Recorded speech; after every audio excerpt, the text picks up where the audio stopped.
बिहार की मौजूदा राजनीति में काफी उथल-पुथल मची हुई है। लोक जनशक्ति पार्टी की आपसी टूट का मुद्दा अब केंद्र तक पहुंच रहा है। दरअसल आगामी मोदी कैबिनेट विस्तार में पशुपति पारस को जगह देने की बात चल रही है।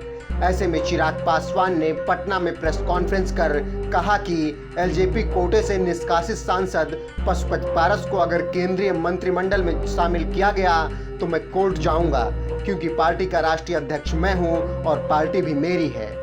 ऐसे में समर्थन भी मेरे पास ही है। मेरी अनुमति के बिना पार्टी के कोटे से किसी भी सांसद को मंत्री बनाना गलत है। इससे आगे चिराग पासवान ने कहा कि विवाद के बीच अगर ऐसे में सांसद को मंत्री बनाया जाता है जिसे पार्टी निकाल चुकी है तो यह गलत निर्णय है। मुझे नहीं लगता है कि पीएम मोदी ऐसा करेंगे। अगर ऐसा हुआ तो मैं राजनीतिक और कानूनी लड़ाई लड़ने के लिए तैयार हूँ। उन्होंने यह भी कहा कि अगर चाचा पशुपति पारस को मंत्री बनाना है तो उन्हें जेडीयू में शामिल करके मंत्री बनाया जाए, लेकिन एलजेपी के नाम पर नहीं।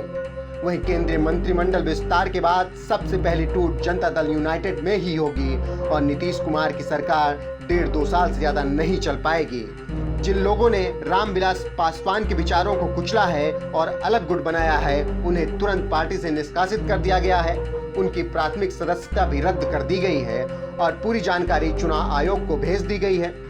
गौरतलब है कि एलजेपी में 13 जून की शाम से कलह शुरू हुई थी, जिसमें चाचा पशुपति पारस ने राजनीतिक चाल चलकर सांसदों की बैठक बुलाकर खुद को पार्टी का अध्यक्ष बना लिया था। हालांकि इसके बाद चिराग पासवान ने राष्ट्रीय कार्यकारिणी की बैठक बुलाई, 5 सांसदों को निष्कासित करने की मांग की, जिसके बाद 17 जून को पटना में पारस गुट की बैठक में उन्हें फिर से राष्ट्रीय अध्यक्ष चुन लिया गया था।